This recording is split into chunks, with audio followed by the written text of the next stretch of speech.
व्यापार शेष को पढ़ने के बाद अगले वीडियो में आज की वीडियो में हम पढ़ेंगे भुगतान शेष, जिसको शॉर्टकट में कहते हैं BOP, यानी कि बैलेंस ऑफ पेमेंट। समष्टि अर्थशास्त्र का एक इम्पॉर्टेंट टॉपिक है और एग्जाम में कई बार इसको पूछा जाता है।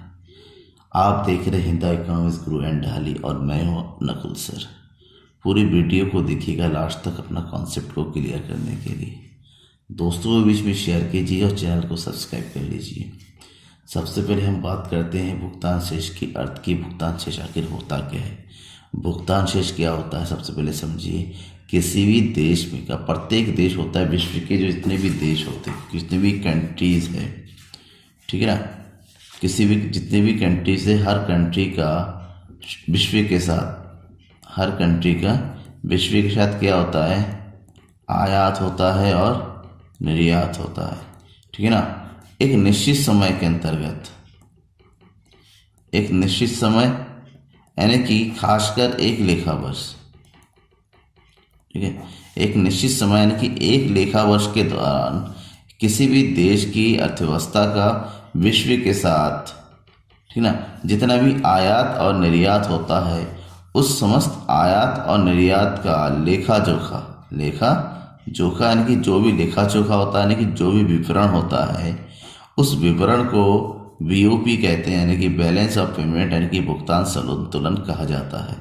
यहाँ पर जो आयात और निर्यात होता है, ध्यान में रखिएगा, आपने व्यापार शेष में पढ़ा था केवल दृश्य वस्तुओं के बारे में, कि व्यापार शेष में केवल दृश्य वस्तु को शामिल किया जाता है, जबकि भुगतान शेष में दृश्य वस्तुओं के साथ साथ सभी प्रकार की वस्तुओं का, सभी प्रकार की वस्तुओं का मतलब होता है जितने भी प्रकार की वस्तुओं का जो जो चीज़ आयात की जाती है और निर्यात की जाती है, चाहे दृश्य हो, चाहे अदृश्य हो, चाहे एक पक्षीय भुगतान हो, चाहे सरकारी समझौते हो, चाहे निवेश हो, ठीक है ना, कुछ भी हो, जो कुछ भी आयात निर्यात होता है, आता है और जाता है, उन समस्त प्रकार की चीज़ों का जो विवरण होता है उसको व्यापार शेष कहा जाता है। ठीक है, एग्जाम में लिखने का तरीका होता है, कैसे लिखेंगे इसको? किसी देश का, इसके अर्थ में लिखते हैं, किसी देश का भुगतान शेष किसी दिए हुए समय, यहाँ पर दिए हुए समय का मतलब होता है एक लेखा वर्ष, जिसके अंतर्गत उस समस्त प्रकार की चीज़ों का लेखा जोखा होता है, जिसको वित्तीय वर्ष भी कहते हैं, यानी कि फाइनेंशियल ईयर और अकाउंटिंग ईयर।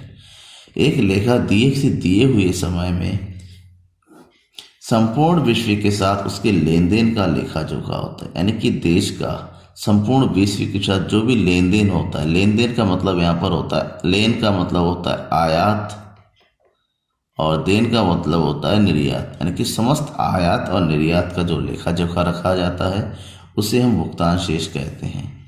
इसके अंतर्गत विश्व के सभी के साथ हुए सभी आर्थिक लेन देन, यानी कि कोई भी देश हो, किसी भी देश के अंदर जिस प्रकार की भी आर्थिक लेन देन होता है, उन सबका लेखांकन रिकॉर्ड होता है ये। और इसमें सभी देशों के साथ, यानी कि छोटे से छोटा, बड़े से बड़ा, किसी भी देश के साथ जितना हम प्राप्त करते हैं देशों से और जितना हम उन देशों को भुगतान करते हैं, उन सबका विवरण रखा जाता है, पर्याप्त विवरण होता है। चाहे कोई भी गुड्स हो, किसी प्रकार की वस्तु हो, चाहे सेवा वस्तु हो, चाहे उपभोग वस्तु हो, चाहे पूंजीगत वस्तु हो, चाहे एक पक्षीय अंतरण हो। एक पक्षीय अंतरण का मतलब क्या होता है? जैसे दान हुआ, ठीक है, दान होता है, पुरस्कार होता है, जिसके बदले में किसी दूसरी चीज़ का पेमेंट नहीं होता है, एक ही पक्ष होता है जिसका। इन सभी वस्तुओं को की प्राप्ति और भुगतान का लेखा जोखा होता है। इसके बारे में प्रोफेसर बेनहम ने जो अपनी परिभाषा दी है, परिभाषा को जानना जरूरी है। बेनहम ने कहा है किसी देश का भुगतान शेष किसी दिए हुए समय में सारे संसार के साथ उसके लेन देन का विवरण है। और जेम्स इनग्राम ने भी कहा इसके बारे में कि भुगतान शेष उन सभी आर्थिक सौदों का संक्षिप्त लेखा है जो एक देश के निवासियों तथा शेष संसार के बीच एक निश्चित समय में किया जाता है। मतलब साफ है कि क्या है भुगतान शेष? भुगतान शेष का मतलब होता है विश्व के साथ जितना भी लेन देन होता है, जितना भी लेन देन होता है एक निश्चित समय के अंतर्गत, यानी कि एक लेखा वर्ष के अंतर्गत उन सभी लेन देनों का जो भी ब्यौरा होता है, ब्यौरा का मतलब विवरण, विवरण यानी कि जो भी लेखांकन होता है, तो उन लेखांकन को हम कहते हैं भुगतान शेष यानी कि बीओपी। अब इसमें सभी प्रकार की वस्तुओं को शामिल किया जाता है। अब बात करते हैं इसकी विशेषताओं की। विशेषताएं कौन कौन सी हैं, ठीक है। एक एक विशेषताएं, इसमें चार मुख्यतः इसकी 6 विशेषताएं बताई गई हैं। सबसे पहले हम बात करते हैं क्रमबद्ध लेखा रिकॉर्ड की। क्रमबद्ध लेखा रिकॉर्ड का मतलब होता है बैलेंस ऑफ पेमेंट यानी कि भुगतान शेष के अंतर्गत हर एक क्रिया का, हर एक के आयात और निर्यात का, हर एक आर्थिक क्रिया का जो है क्रमबद्ध एक से एक निश्चित रूप से एक निश्चित क्रम में जो उसका लेखा किया जाता है, लिख कर रखा जाता है, जो भी उस समय के अंतर्गत आता है और जाता है। दूसरा, भुगतान शेष बनाने का एक समय निश्चित होता है, यानी कि एक निश्चित समय अवधि के लिए बनाया जाता है, यानी कि निश्चित टाइम पीरियड के अंतर्गत बनाया जाता है, चाहे वो टाइम पीरियड 1 वर्ष का हो या 6 महीने का हो या 3 महीने का। बेसिकली ये समय अवधि हमेशा एक लेखा वर्ष का होता है।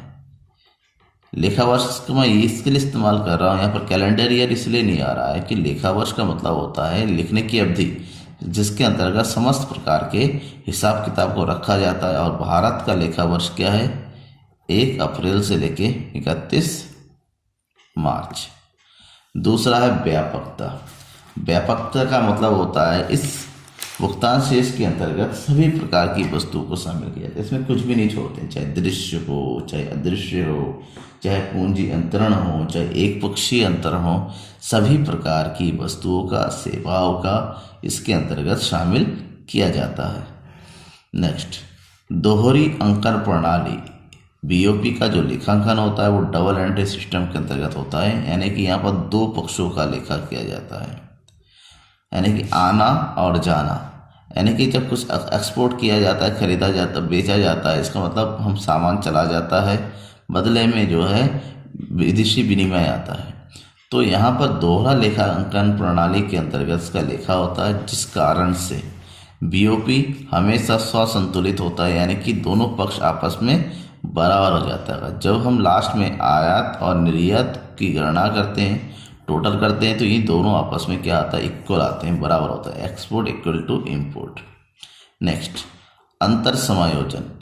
कभी कभी कोई कारण हो सकता है, कोई विशेष कारण होता है, देश में कुछ ऐसी स्थितियां उत्पन्न हो जाती है जिसके कारण से भुगतान शेष जो है डिसबैलेंस होता है, यानी कि असंतुलित हो जाता है।